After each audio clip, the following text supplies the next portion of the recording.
Diamonds are forever, and the ultimate symbol of love. If you plan to marry someone, a diamond ring is all but a mandatory purchase. What if I told you that 100 years ago, this was an uncommon practice? So, where did the craze come from? What I'm about to tell you is one of the most deeply rooted scams in history that most of society is completely unaware of. Eggs and bacon. The sales for these two products were dropping off in the 1920s. Less physically demanding jobs and cultural changes had left the producers of these products desperate. They hired Edward Bernays to popularize eggs and bacon for breakfast again. As a result, a massive ad campaign followed, informing the general populace that large breakfasts were healthier than light ones. There was no real evidence to prove this claim, but the ads worked, and eggs and bacon are commonplace as breakfast foods to this day. This is an example of how propaganda can steer an entire nation to change its lifestyle. However, this is nowhere near as significant as that of the De Beers Company, notorious for its monopoly on diamonds. What are diamonds? Diamonds are a type of gemstone made entirely out of carbon. It's estimated that there are a quadrillion tons of diamonds on the planet, and we produce 180 million carats of diamonds annually. Needless to say, there's no shortage of diamonds. As an intelligent viewer, you're likely asking why there would be such a high price for such a common product. The answer is simple: cartels and propaganda. Cecil Rhodes was a pretty average person born in 1853. He grew up on a farm and moved to South Africa to help his brother farm cotton. Once he got there, he realized that his brother had gone off to a local mine in search of diamonds. Eventually, Cecil made his way to those mines. After a few years' break for university, he returned with his new friends in search of fortune. They founded the De Beers Mining Company and grew rapidly. They then allocated their resources to take over other mining companies. Eventually, De Beers obtained 90% of the world's diamond mines. To prevent theft, it was reported that the labor was beaten to keep the secrets and products of the mines safe. With this power, De Beers was able to establish a cartel, which funneled the majority of the world's diamonds to the central selling organization in London. From there, the diamonds were graded and sold to select dealers. After acquiring the majority of mining companies, Cecil shifted his focus to the supply and demand of diamonds. He only allowed distribution of his diamonds through the Diamond Trading Company in London and the Syndicate in Israel. His goal was simple: to make diamonds seem rare and therefore more valuable. Cecil Rhodes died in 1902, but he left behind one of the largest companies in the world. Ernest Oppenheimer was another diamonds tycoon, though much smaller than De Beers. He bought his way onto the board of De Beers by his shares and eventually became the chairman. With this newfound power, he sought to make diamonds truly rare. He installed subsidiaries and a few select people that could directly buy from De Beers. The rest of the world received diamonds from these few individuals. Needless to say, he created a very high demand. However, for some reason, people seemed to care less about diamonds in the 1930s. To combat this, a massive ad campaign was funded. Early on, they focused on Hollywood. They would adorn the actresses with valuable diamonds to make them more desirable. Remember how I said that diamond engagement rings were uncommon? This marketing campaign popularized the practice in the early 1900s. In 1947, they struck gold, or diamond rather, by coming up with the slogan, "A diamond is forever." The concept of equating diamonds to love worked tremendously, and now every man was purchasing the largest diamond they could afford for their love. In recent years, De Beers has lost its grip on the monopoly that it once had. Other nations, specifically Russia, Canada, and Australia, have stopped funneling their diamonds through De Beers' network. However, De Beers is still a multi-billion-dollar company reaping the benefits of its questionable practices. So, when you buy a diamond ring for that special someone, consider if it's really worth the money you're spending, or if you're just buying into the idea that De Beers planted nearly 100 years ago. I personally would recommend looking into other, more rare gemstones that would still maintain value even if the diamond market collapsed. And that's it. The world's biggest scam. We call them precious stones because they're rare, and so we make jewelry of them. And there are just very small supplies of them on Earth. It's going to be quite different in the New World. Things that are rare here will be common there. And so the New Jerusalem, it's said, is built, made up of 12 precious stones that we would make into jewelry now. Now here's the fascinating thing, which to me is the final proof that that book is the Word of God, that it must be God-inspired. In the last generation only, we've discovered how to make purer light than we had before. Most light is bouncing around, waves crashing into each other, going in all directions, so that the light coming from that spotlight still lights this side of my face by reflecting off that tinsel up there. We're used to light coming at us from all directions. But we've now discovered how to send light in one direction. Laser light is the most common. You've seen laser light beams straight as a die. But we've also got what we call cross-polarized light. A polarized filter, if you can imagine, allows light through like that. But if you put another polarized filter at right angles to that, you've really got a very fine filter.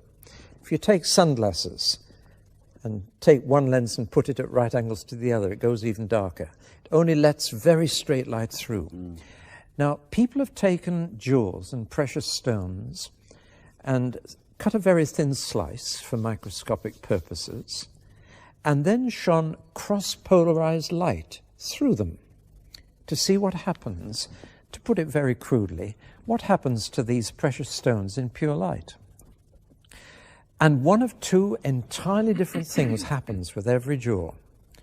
The technical term, to give you a bit of science for a moment, is anisotropic jewels and isotropic jewels. Now what happens is this. Some jewels in pure light, whatever their color to begin with, they may be red, blue or green, turn into all the colors of the rainbow and the most fantastic patterns. Other precious stones in pure light lose all their color, just go black, look like a lump of coal dust. And it's only in this generation that people have discovered this unusual property. For example, diamonds in pure light are nothing. Did you get that, ladies? They're not even hear that. Diamonds, nothing. They won't be there. No, so make the most of them here. Rubies, garnets, just lose everything. Emeralds. No, they keep it. Oh, good. There are other stones that are anisotropic and go into these beautiful colors. Now, here's the fascinating thing. The 12 precious stones that God uses to build the New Jerusalem are all anisotropic. In pure light, they are all far more beautiful. And God doesn't touch the diamonds or the rubies. He doesn't build with them. Staggering. No, let's just put on the screen a picture of these stones. Yeah. Look at the top 12 stones on this picture, and you'll see the stones of the New Jerusalem. Look at the 4 bottom ones at the bottom of the picture, and you'll see they're black, no attraction, whatever. Now then, who knew this 2,000 years ago? No scientist knew it. Nobody knew it. John the Apostle, writing down the book of Revelation as the Lord dictated it to him, he didn't know. Nobody knew except one person in the entire universe, and he knew, and that was God himself. Where is that written exactly? Revelation 21, Right. halfway through, and you'll find all the 12 stones listed there. And you can just imagine from the picture we've seen on the screen how beautiful the New Jerusalem is going to be. No need for do-it-yourself decoration or changing rooms there. No need. The materials that God uses will be fabulous. From verse 19, 21 right. verse 19. Read them out. The first foundation was jasper. Yeah. The second, sapphire. The third, chalcedony. The fourth, emerald. The fifth, sardonyx, the 6th carnelian, the 7th chrysolite, the 8th beryl, the 9th topaz, the 10th chrysoprase, the 11th jacinth, and the 12th amethyst. No diamonds, no rubies, no garnets, because they're isotropic. Now, isn't that amazing? To me, that one thing alone would prove that the Bible was inspired by God, because nobody could have known this. They didn't know it until our generation. But there it is. It's just one little indication of how beautiful the whole thing is going to be, and how wonderful it'll be to be there with God and with Christ and his people and renewed people.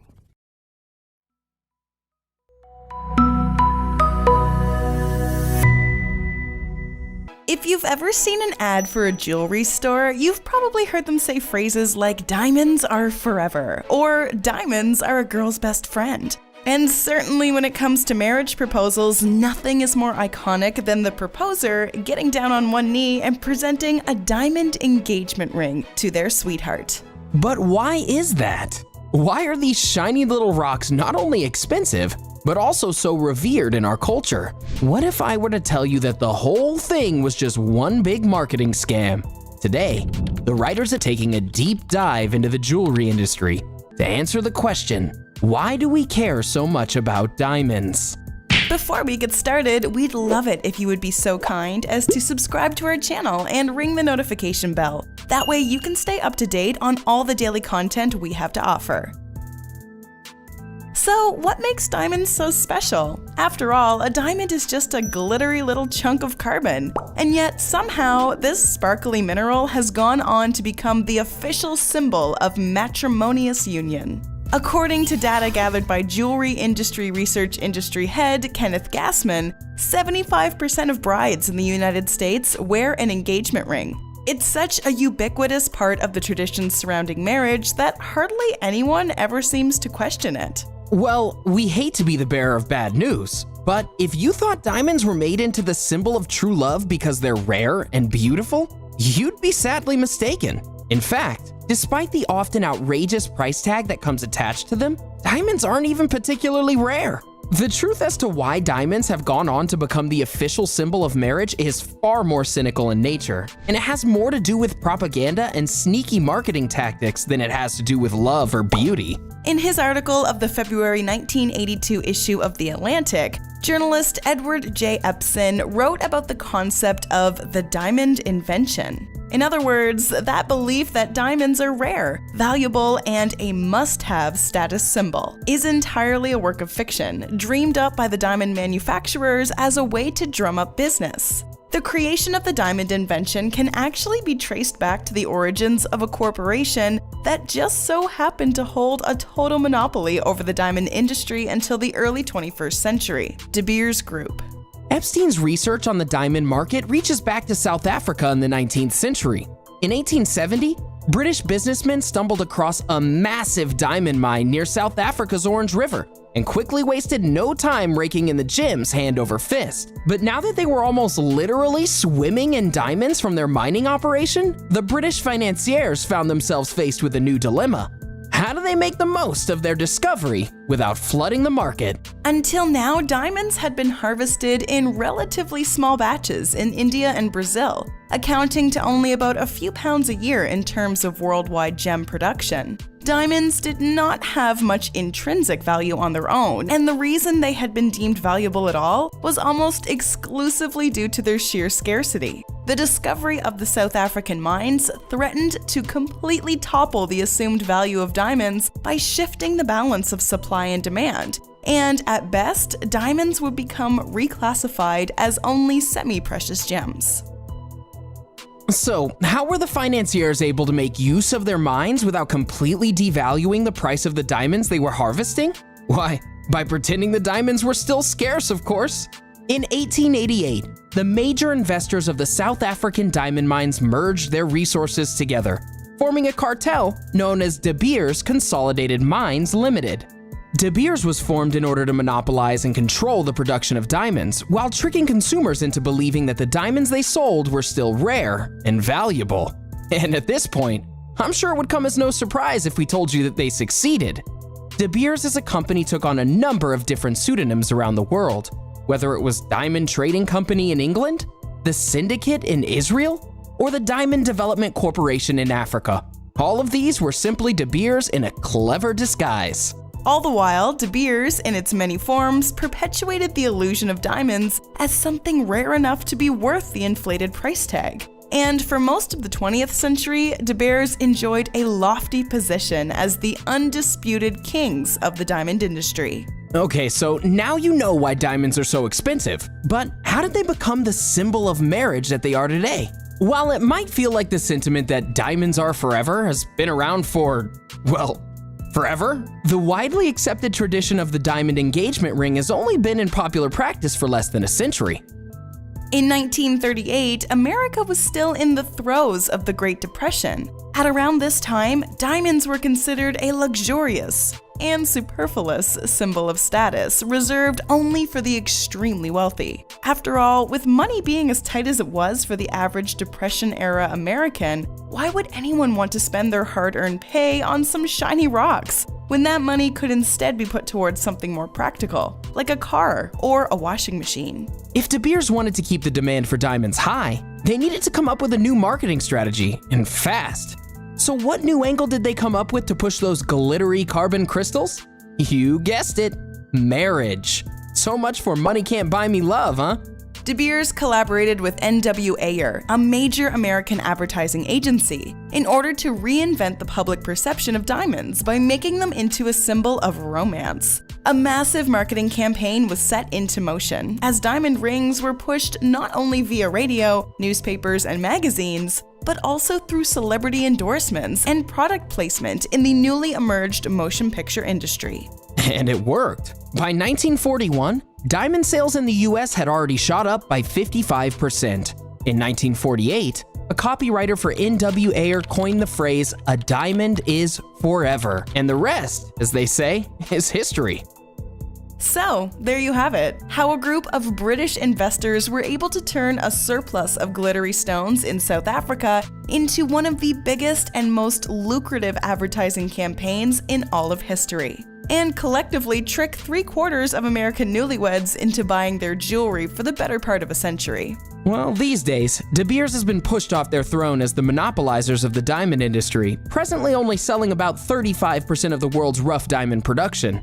Even so, the 131-year-old diamond cartel has successfully turned their overpriced rocks into an instantly recognizable symbol of not only wealth, but also love and marital bliss. And chances are the public perception of diamonds as their go-to engagement gift of choice won't be changing anytime soon. I guess diamonds really are forever after all. Just not the reasons we expected.